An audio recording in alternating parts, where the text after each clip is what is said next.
Неге менің басым ауырады, басым ауыр болып тұрады, ұйқым қашып кетті, жұмысым жүрмей тұр дейді ғой.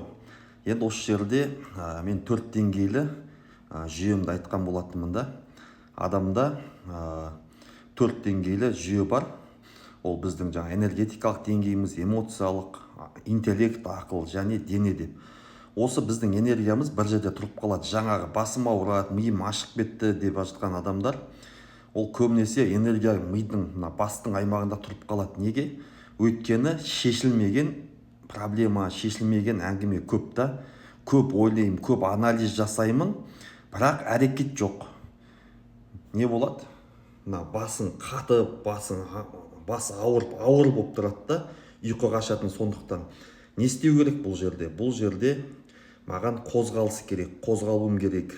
Энергия тұрып қалды. Өйткені адамда энергия айналып жүреді.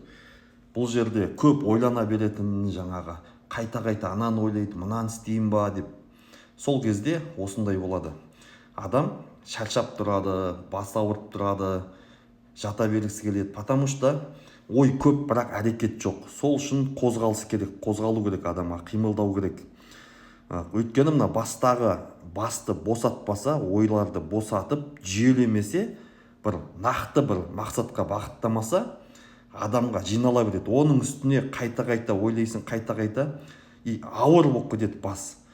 Сол үшін өзіңе қара қазір да, например, егер дәл осындай белгі болып жатқан болса, басым ауырып тұрады, басым жарылайын деп тұр, ұйқым қашып кетті десең, значит сен проблеманы ойлай бересің, бірақ әрекет жоқ, нақты тоқтап тұрсың. Егер таныс болса, комментарийға жаз, осындай бас ауыратын таныстарыңа жібер, немесе хабарлас. Не үшін тоқтап тұрғаныңды, қалай шығу керек, айтатын боламын.